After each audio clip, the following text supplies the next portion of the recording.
Hello అండి. అందరికీ hi. ఎలా ఉన్నారు అందరూ? బాగున్నారా? Welcome to our channel Anjali Ramavath. Monday రోజు నా డే ఎలా గడిచిందనేది, ఉదయం నుంచి సాయంత్రం వరకు ఎలా గడిచింది అనేది మీతో షేర్ చేసుకోవాలి అనుకుంటున్నాను. వీడియో స్కిప్ చేయకుండా లాస్ట్ వరకు చూసి ఈ వ్లాగ్ మీకు ఎలా అనిపించిందనేది కామెంట్లో తెలియచేయండి. నచ్చితే కనుక లైక్ చేసి మన ఛానల్ని సబ్స్క్రైబ్ చేసుకోండి. మండే రోజు అయితే మా చెల్లి ఇంకా హాస్టల్కి వెళ్ళిపోయిందనమాట. ఇక మా అమ్మ ఒక్కతే పని చేసుకోవడం కుదరదు కదా అని నేను కూడా హెల్ప్ చేస్తున్నాను. ఫస్ట్ టైం 10 days తర్వాత చీపురు పట్టుకున్నాను. మా అమ్మ ఒక్కతే ఇంట్లో పని చేసి గేదెలు కూడా చూసుకోవాలి అంటే కష్టంగా ఉంటది. అందుకని ఇంకా హెల్ప్ చేద్దామని చిన్నగా ఊడుస్తున్నాను అనమాట. మా చెల్లున్నా కూడా చేసేదేం లేదు, ఊడ్చిద్ది, అంట్లు తోమిద్ది. అదే పని నేను చేస్తాను. ఇంట్లో వరండాలోను కొంచెం బయటేమో బెండ్ అవ్వాల్సిన పని లేకుండా ఇంట్లో వచ్చే చీపురు ఉంటది కదా, దీంతోనే ఊడ్చేస్తున్నాను అనమాట. ఇంకా రోడ్డు మీద అయితే బాగా బెండ్ అయి ఊడవాలి. అదైతే ఇంకా మా అమ్మ ఊడ్చేసింది. నేను లేచిన 5 నిమిషాలకి మా చిన్నమ్మాయి కూడా లేచేసింది. నేను పక్కనే ఉంటే 9 దాకైనా నిద్రపోయిద్ది. కానీ నేను లేచాను అనుకోండి 5 నిమిషాలకి తను కూడా లేచిద్ది అనమాట. ఇంకా లేచి పిలుస్తుంది ఎత్తుకోమని. అమ్మ వాళ్ళ ఇంటి దగ్గర మట్టి కాదు కదా, అంతా గచ్చే కదా, ఊడవడానికి సింపుల్ గానే అనిపిస్తుంది. అదే ఇంత డస్ట్ గనక మా ఇంటి దగ్గర ఉంటే ఒంగోని ఊడ్చి నడుము నొప్పి వచ్చి 3 సంవత్సరాల క్రితం మా అమ్మ వాళ్ళ ఇంటి ముందు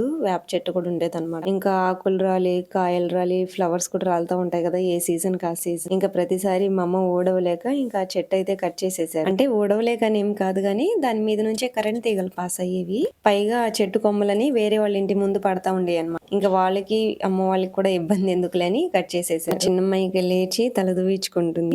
అసలు మా పెద్దమ్మాయి అయితే లేచిన వెంటనే ఒకప్పుడు అంటే చిన్నప్పుడు లేచిన వెంటనే ఏడ్చేదన్నమాట. ఎందుకు ఏడ్చేదో ఏం అర్థమయ్యేది కాదు, ఊరుకోరుకునే ఏడ్చేది. కానీ మా చిన్నమ్మాయి అయితే చక్కగా లేచి మంచిగా ఆడుకుని, నేను కనిపించకపోతే ఏడ్చిద్ది కానీ కనిపిస్తూ అక్కడక్కడే పని చేస్తూ ఉన్నాను అనుకోండి అసలు ఏడవదనమాట. ఇంకా నవ్వుతూ లేచిద్ది. ఇక 10 days నుంచి తనకి ఎత్తుకోకపోయినా పర్లేదు కానీ నేను కనిపిస్తే చాలు అన్నట్టుగా ఇంకా నా వెనకాలే తిరుగుతూ ఉంటుంది అనమాట. సర్జరీ రోజు అయితే మార్నింగ్ 8కి వెళ్ళి నైట్ అయితే 12 అయింది వచ్చేసరికి. ఇంకా ఆ రోజంతా ఒకటే దిగులతో ఉందన్నమాట. నిద్ర కూడా పోలేదండి. అంటే మా చెల్లి దగ్గర వదిలిపెట్టి వెళ్ళాము. పెద్దమ్మాయికి ఏం ఫీవర్ వచ్చి తనను కూడా తీసుకెళ్ళాము కదా, మా చిన్నమ్మాయిని కూడా తీసుకెళ్తే ఇబ్బంది పెట్టిద్దామోనని నేనైతే ఇంకా మా చెల్లి దగ్గర వదిలిపెట్టి వెళ్ళామన్నమాట. పాపం చాలా దిగులుగా మా ఇంటికి అయితే 10-15 సార్లు తిప్పిందంట మా చెల్లి. అంటే ఇంటి దగ్గర ఉన్నారేమో తీసుకెళ్లి వదిలిపెట్టు అని ఇంకా సైగలతో 10-15 సార్లు తిప్పిందంట.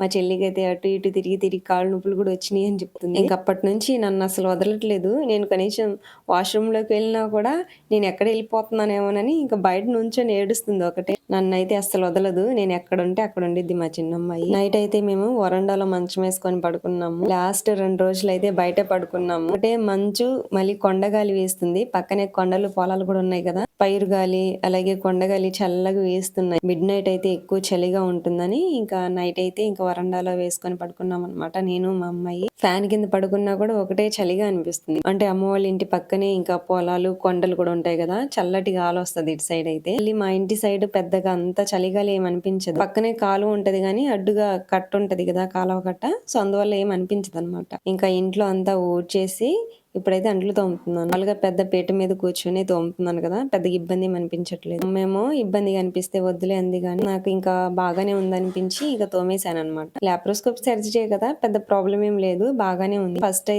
2 days మాత్రం చాలా భయపడ్డాను. అప్పుడు ఏంటంటే కొంచెం నడుములు నొప్పిగా ఉండి ఎక్కువసేపు కూర్చోలేక మెడ నరాలు కూడా నొప్పులు వచ్చాయి. ఇంకా రోజులు గడిచే కొద్దీ ఇప్పుడైతే ఫ్రీ అయిపోయాను, తేలిగ్గానే ఉంది. ఇంకా బాగుంది అనుకుంటే మాత్రం ఎప్పుడైనా ఇంకా మా ఇంటికి వెళ్ళిపోవచ్చు.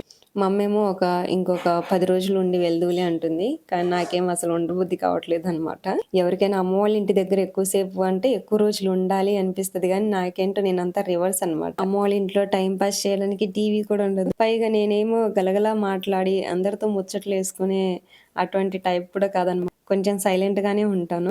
ఎవరైనా ముచ్చట్లు చెప్తే వింటానే తప్ప నా అంతటి నేను మాత్రం ఎవరికి ముచ్చట్లు చెప్పడానికి నాకు రాదనమాట. అదే మా పెద్ద చెల్లి వస్తే మాత్రం అసలు ముచ్చట్లతోనే టైం పాస్ చేసిద్ది. అంటే తన టీచింగ్ ఫీల్డ్ కదా, తను ఎక్కువగా మాట్లాడడం అలవాటై ఇంకా మాట్లాడుతూ ఉండిద్ది అలా. నాకేమో ఎక్కువగా మాట్లాడడం ఇష్టం ఉండదు. ఎవరైనా నా పక్కన అటు ఇటు కూర్చొని మాట్లాడుతున్నా కూడా నాకు ఇంకా విసుగు వస్తుంది వాళ్ళతో. ఆ మెంటాలిటీ నాది. అంటే మాట్లాడాలి కానీ ఎక్కువసేపు ఒకటే మాట్లాడుతూ ఉంటే నాకు నచ్చదన్నమాట. కొంచెం సైలెంట్ గా ఉంటాను కదా నేను మా కూతురు ఇద్దరం కలిసి అంట్లు తోమేసి ఇంకా బయట అయితే బ్రష్ చేసేసాం. బయట అయితే నిజంగా మా నేచర్ చాలా బాగుంటది అమ్మ వాళ్ళ ఇంటి సైడ్ అన్నమాట. మా ఇంటి సైడ్ అంత గేమ్ బాగోదు కదా. ఇక మా అమ్మకేమో ఇంట్లో పనితోనే సరిపోయిందని ఇంకా పాల కేంద్రంకి ఇంకా పాలు పోయాలి కదా, టైం అవుతుందని మా నాన్న ఇంకా పాలు తీసేస్తున్నారు. మమ్మీ ఇంకా మార్నింగ్ టిఫిన్ లోకి ఇడ్లీ సాంబార్ చేసింది అనమాట. ఈ సాంబార్ నేను తినొచ్చో తినకూడదు, కాకపోతే ఇంకా తప్పలేదు, చట్నీ చేయలేదు కదా, లైట్ గా వేసుకొని తిన్నాను. 4 ఇడ్లీలు వేసింది. 4 ఇడ్లీలు నేను తినలేను అనమాట. ఒక 3 చాలని ఇంకా 3 వేయించుకొని తిన్నాను. ఇంకా మా నాన్నేమో ఇంకా చేలోకి వెళ్ళాలి కదా, క్యారేజ్ కడుతుంది అనమాట.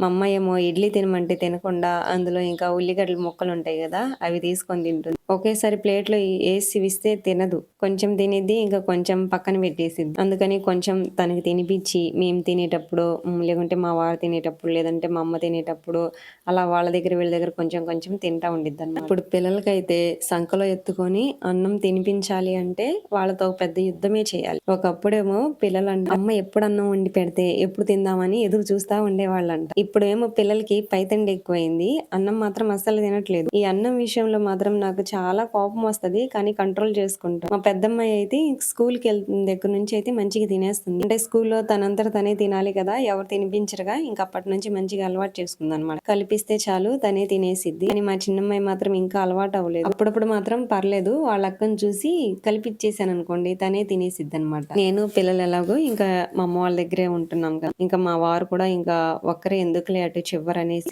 ఇంకా తను కూడా ఇంకా ఇక్కడే ఉంటున్నారనమాట. అంటే నైట్ పడుకోవడానికి మాత్రం మా పెద్దమ్మాయిను మా వారు మాత్రం ఇంకా మా ఇంటికి వెళ్ళి పడుకుంటారు. ఇంకా డే మొత్తం ఇక్కడే ఉంటారు. ఈ రోజు అయితే మా అమ్మాయి ఎందుకో స్కూల్ కి వెళ్ళాలని ఒకటే ఏడుపు. ఎలాగో ఒంటి పుట్టబడలే కదా, 9ంటికి వెళ్ళి 12ంటికి వచ్చేస్తారు. వెళ్ళమన్నా కూడా అస్సలు వెళ్ళని మారమేసింది. సరేలే ఇంతలో ఏడుస్తుంది కదా అని ఇంకా ఆ రోజు అయితే మానిపించేసి, సంవత్సరంన్నర నుంచి వెళ్తుంది. ఏబిషీడ్లు ఒక్కటే వచ్చనమాట. మళ్ళీ వాళ్ళు ఒకటి వచ్చు, ఇంకా 1 నుంచి 10 వరకు ఒంట్లో అయితే రాసింది. ఇంకేమి రావు. నెక్స్ట్ ఇయర్ మాత్రం కొంచెం స్కూల్ బస్ వస్తుంది ఈ మధ్య మా ఊరికి. అంతకుముందు అయితే స్కూల్ బస్ వచ్చేది కాదు. మా ఊళ్ళో అందరు ఇంకా ఎక్కువగా ప్రైవేట్ లో చదివడానికి ఇంట్రెస్ట్ చూపిరు, ఎక్కువగా గవర్నమెంట్ లోనే చదివిచ్చేస్తారు. పిల్లలు బాగా చదువుతారు గవర్నమెంట్ లో ఉన్నా కూడా, అందుకని ఇంకా ప్రైవేట్ లో ఎవరు వేయరు అనమాట. ఇంకా లాస్ట్ ఇయర్ నుంచి కొందరు పిల్లలు అయితే ఇంకా ప్రైవేట్ లోకి వెళ్తున్నారు. స్కూల్ బస్ కూడా వస్తుంది. అంతకుముందు అయితే అసలు స్కూల్ బస్సు లాంటివి ఏం వచ్చేది కాదు. ఎవరైనా ప్రైవేట్ లో చదివించాలి అనుకుంటే ఇంట్రెస్ట్ ఉంటే మాత్రం ఇంకా వాళ్ళ బండ్ల మీద వెళ్ళి వదిలిపెట్టి రావాలి. లాస్ట్ ఇయర్ నుంచి బస్ వస్తుంది కాబట్టి నెక్స్ట్ ఇయర్ అయితే కొంచెం ప్రైవేట్ లోనే చదివించాలి. ఇప్పుడంతా ఇంగ్లీష్ మీడియం లోనే చదివిస్తున్నారు. మెయిన్ గా స్టార్టింగ్ నుంచి పునాది స్ట్రాంగ్ గా ఉండాలి కదా, ఎలాగలా కష్టపడి చదివించాలన్నమాట. మా పెద్దమ్మాయి తల దూవించుకొని మా అమ్మ వెంట పరిగెత్తింది పాల కేంద్రం దగ్గర పాలు పోయడానికని. ఇంకా తర్వాత నా కోసమని మా అమ్మ రాగి జావ చేసింది. మా పిల్లల్ని తినమంటే వాళ్ళు ఇంక అప్పటికే తిననని చెప్పారనమాట. బయట ఆడుకుంటా ఉన్నారు కదా, ఇంకా ఆడుకునే పనిలో ఇంక వెళ్ళి ఏమీ తినరు, తాగమన్నా తాగరు అనమాట. అందుకని తర్వాత తాపియొచ్చులేని ఇంకా అలాగే పక్కన పెట్టేశాను. ఆ గేదె దూడ మంచిగా గడ్డి మేస్తుంటే దాన్ని తరిమేశారు. మా అమ్మ వాళ్ళ ఇంటి దగ్గరకు వస్తే మాత్రం వీళ్ళు గేదెలతో ఆడుకుంటారు. అవేమో వీళ్ళ కాళ్ళు ఎక్కడ తొక్కి ఆ ఎముక పగలు కొడతాయేమోనని నా భయం. వీళ్ళు ఎందుకో మరి గేదెలతో కోళ్లతో ఆడుకుంటారు. మా ఇంటి దగ్గర ఉంటే మాత్రం కోడి పిల్లలతో ఆడుకుంటారు. అమ్మ వాళ్ళ ఇంటి దగ్గర మాత్రం ఈ గేదె దూడలతో ఆడుకుంటారు అనమాట. వీళ్ళకంట ఇంట్లో కంటే ఇక్కడే హాయిగా ఉందంట మా అమ్మాయి చెప్తుంది. మరి మా అమ్మ వాళ్ళ ఇంట్లో కంటే గేదెల దగ్గరే చల్లగా ఉంటే, గేదెలకి ఎండ తగలకుండా పైన కొట్టంలాగా చేశారు, బాగుంది చల్లగా.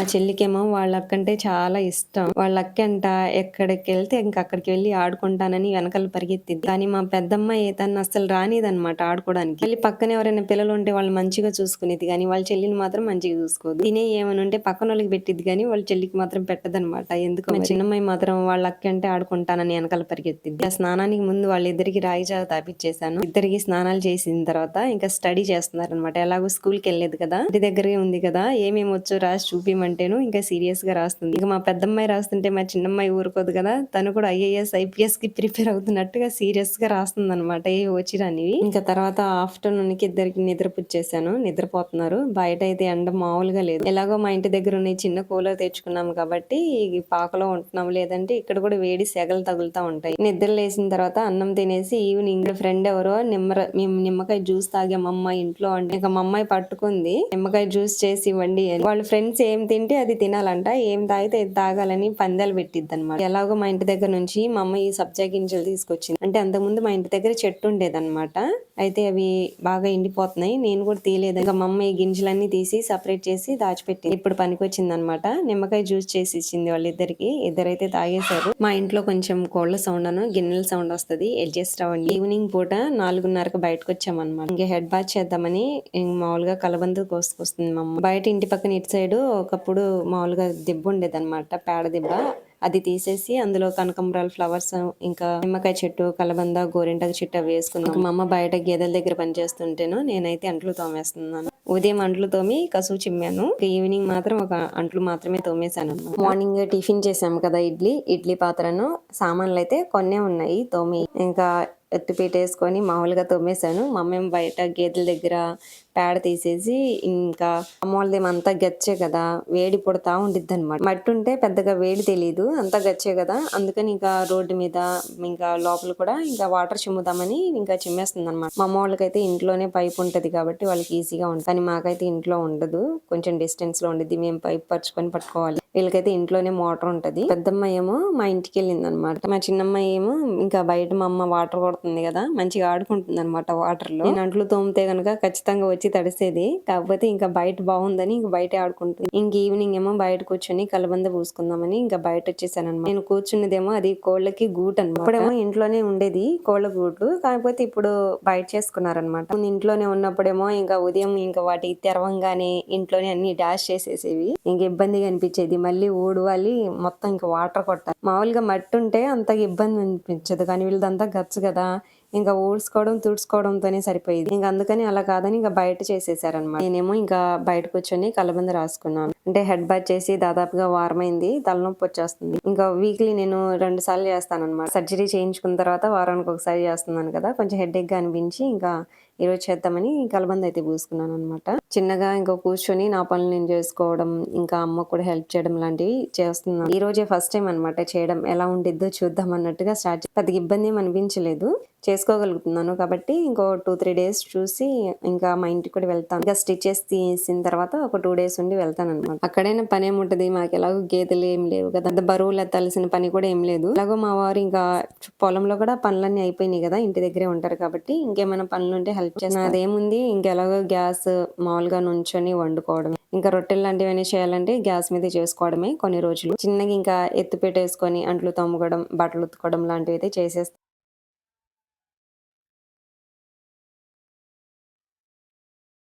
కాబట్టి ఒక మంచిగా బాగుంది అనుకుంటే మాత్రం ఎప్పుడైనా వెళ్ళిపోవచ్చు నేను ఇంటికి. ఇంకా నైట్ కర్రీలో కనేసి ఎగ్ టమాటా కర్రీ చేద్దామని ఇంకా మా అమ్మ ఏమో కూరగాయలు కట్ చేస్తుంది. ఎలాగో నేను ఖాళీగానే ఉన్నాను కదా అని ఇంకా మంచం మీద కూర్చొని కట్ చేస్తున్నాను అనమాట. ఇంకా నేను కట్ చేస్తుంటే అంతలోకి మా అమ్మ ఏమో గేదెల దగ్గర పాలు తీసేస్తుంది. ఇంట్లో గేదెలు ఉంటే మాత్రం అస్సలు పని అవ్వదు అనమాట. ఉదయం లేచిన దగ్గర నుంచి మధ్యాహ్నం 12-1 గంట దాకా చేస్తానే ఉంటుంది. మధ్యాహ్నం ఏమో వాటికి గడ్డేసి నీళ్లు తాపాలి. ఇంకా ఇంటి దగ్గరే కట్టేస్తున్నారు కదా, ఎప్పటికప్పుడు పేడకలు తీసేయాలన్నమాట, లేదంటే అవి తొక్కి తొక్కి రోజు చేసేస్తాయి. మేపడానికి వెళ్తే మాత్రం అంత అనిపించదు, కానీ ఇంటి దగ్గర ఉన్నాయి కదా కొంచెం పని ఎక్కువ ఉంటది కాబట్టి నేను కూడా మా అమ్మకి హెల్ప్ చేస్తున్నాను. ఈవినింగ్ మా పిల్లలిద్దరికి నేనే స్నానం చేపించాను. మా అమ్మ నీళ్ళు తోడేస్తాను, ఇంకా నేనే కూర్చొని స్నానం చేపించేసాను. మా అమ్మాయికి ఏమో పౌడర్ పూస్తుంటే నేను పోయకూడదంట, ఆమె పూసుకునిద్దంట. చూడండి ఎలా మంచిగా నీట్ గా పూసుకుంటుంది కదా. నేనైతే ఎత్తుకొని దాదాపుగా 10 రోజులైంది. ఎత్తుకుందాం అనిపిస్తుంది కానీ మళ్ళీ ఇబ్బంది అయిద్దేమోనని అలాగే ఇంకా ఒళ్ళు మాత్రం కూర్చోబెట్టుకో. ఇంకా నైట్ ఏమో ఇద్దరికి స్నానాలు చేపించేసిన తర్వాత అన్నం తినిపించేసాను. మా వారేమో ఆఫ్టర్నూన్ కూడా సరిగ్గా తినలేదన్నమాట. ఆకలిగా ఉందంటేను ఇంకా మా వారికి పెట్టేస్తున్నాను అనమాట. ఇంకా నైట్ వచ్చేసి మా అమ్మ రొట్టెలు చేసింది, ఎగ్ కర్రీ చేసింది. మామూలుగా అయితే అందరం కలిసే తింటాము, కానీ అప్పటికి మా నానేమో పాలు కిందడానికి వెళ్ళి పాలు పోయడానికి వెళ్ళారు. మా అమ్మ ఏమో మా చిన్నమ్మాయి ఒకటే ఏడుస్తుందని ఎత్తుకెళ్ళింది అనమాట, బయట అలా తిప్పొద్దాం. ఇంకా వాళ్ళు వచ్చి తినే లోపల ఎంత టైం అయిద్దేమోనని ఇంకా ఫస్ట్ మా వారేమో ఆకలిగా ఉంది పెట్టమంటేనే ఇంకా పెట్టేస్తున్నాను. చిన్నమ్మాయి ఏమో ఎక్కువసేపు ఇంట్లో ఉండదు అనమాట. ఎలాగో ఎండాకాలం కదా, ఉదయం నుంచి సాయంత్రం దాకా ఇంట్లో నుంచి బయటికి రాము. ఇంకా తనకేమో బయట తిరిగి ఆడుకునే అలవాటు కదా, ఇంకా ఇబ్బందిగా అనిపిస్తుంది. ఒకసారేమో నా చేయి పట్టుకొని అటు తిప్పు ఇటు తిప్పు అని తిరుగుతా ఉండిద్ది. సెంటర్ దాకా తీసుకెళ్ళడానికి రెడీగా ఉంటది, కానీ ఇంకెళ్ళకూడదు కదా నేను. ఇంకా నా చేయి వదిలించుకొని వీధి చివరి దాకా వెళ్ళిద్ది అనమాట. డాడీ వచ్చిన తర్వాత కూడా బైక్ మీద ఒక 2 సార్లు తిప్పుతారనమాట. మా అమ్మ బయట కాసేపు తిప్పుకొని వచ్చింది కదా, అప్పుడు సైలెంట్ అయ్యింది. ఇంకా నైట్ 8 o'clock కి అందరం కలిసి అన్నం తింటున్నాం. పెద్దమ్మ ఏమో ఇంకా మా నాన్న సెల్లు తీసుకొని ఇంకా బొమ్మలు చూస్తుంది కదా, మా నాన్న ఎక్కడ సెల్ అడుగుతాడేమోనని ఇంకా మా నాన్న చెప్పిన పనల్లా చేస్తుంది. లేదంటే మాత్రం అసలు మాట వినదు. మా నాన్నతో అవసరం పడ్డది కదా అని మా నాన్న చెప్పిన పనల్లా చేస్తుంది. చిన్న పిల్లలకు కూడా ఈ సమాజం అంటే ఏంటో అర్థమైపోయింది. అప్పుడే అవసరానికి తగ్గట్టుగా మారిపోతున్నారు. ఇంకా మార్నింగ్ నుంచి నైట్ వరకు నా డే మొత్తం ఇలా గడిచింది. ఈ వ్లాగ్ ఎలా అనిపించింది, మీకు నచ్చిందా? సరేనండి, మరి నెక్స్ట్ వీడియోలో కలుద్దాం. బాయ్.